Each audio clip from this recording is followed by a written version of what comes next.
Et bien voilà, on a fini par y arriver à ce voyage au Tibet et à ce livre sur le Tibet.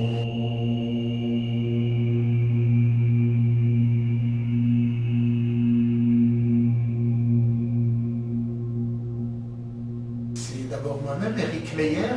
Je suis journaliste et écrivain ici à Pékin depuis 23 ans. Vous êtes d'ailleurs ici dans mon bureau, où je suis en permanence, sauf quand je suis en reportage à travers le pays ou à travers l'Asie.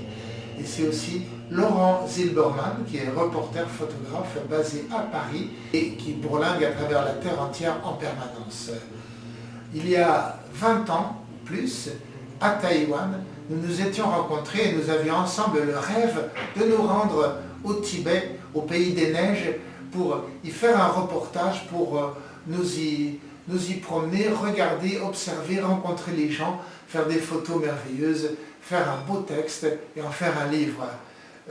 La difficulté est que pendant des années, année après année, on nous disait « Désolé, il fait encore trop froid, c'est pas le moment ». On nous refusait le visa par tous les prétextes possibles.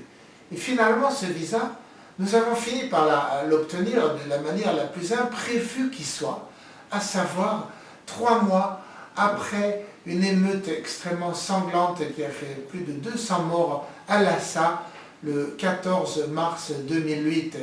Le Tibet a été immédiatement coupé du monde, interdit à la terre entière. Et pourquoi est-ce que ce visa nous a été accordé à nous deux? Ma foi, je l'explique dans ce livre. Mais bon, nous avons obtenu le visa, nous sommes passés par le train T27 rapide Pékin à Lhasa, et nous avons tourné pendant 15 jours à travers le pays, prenant nos photos, prenant nos textes, prenant nos notes et interviewant les gens. Nous étions sous contrôle total, presque toujours suivis, presque toujours accompagnés. On nous empêchait même de parler aux gens, aux prêtres, aux moines. On nous disait « vous ne pouvez pas vous arrêter là », etc. C'était un des reportages les plus difficiles de notre vie. Mais on est revenu de là-bas, du pays des neiges, avec le souvenir de la magie de cette région truculente, burlesque, accueillante et forcément différente du reste de la Terre, peut-être même à cause de ces conditions en oxygène qui changent totalement votre biologie une fois sur place. Oui, ici donc c'est Nachu qui est le chef-lieu dans la préfecture de Nachu. C'est aussi le district de Nachu. C'est la préfecture au nord du Tibet par rapport à Lhasa, c'est au nord de 200 km à peu près. Bravo. Nitina.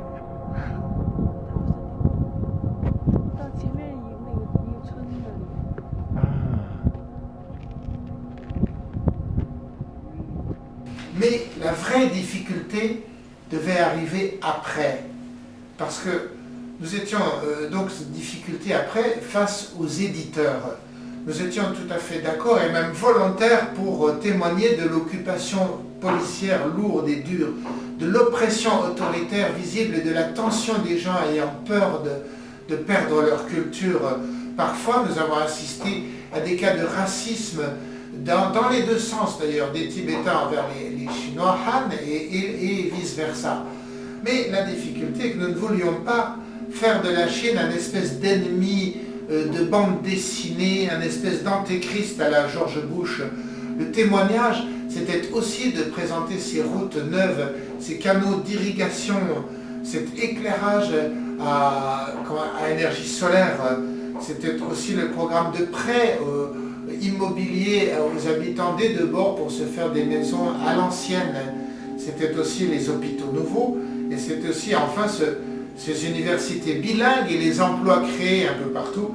C'était le travail de fond financé par Pékin, il faut le dire, pour équiper le pays des neiges, pour l'arracher à ces millénaires de Moyen-Âge et pour le lancer de force dans le siècle sans pour autant lui faire perdre son merveilleux ciel. C'était aussi parler des petites gens, des festivals auxquels on a assisté, des boîtes de nuit où les jeunes des deux bords se fréquentent en blue jean pour danser sur des airs de hip-hop américain.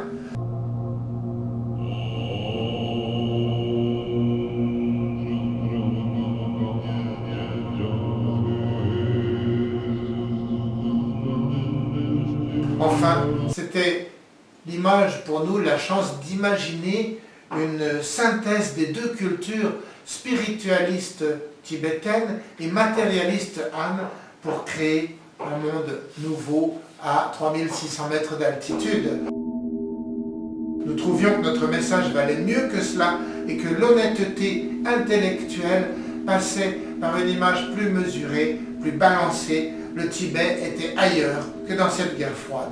Heureusement, nous avons eu la chance, grâce à Kickstarter, de vous atteindre et de vous présenter ce projet.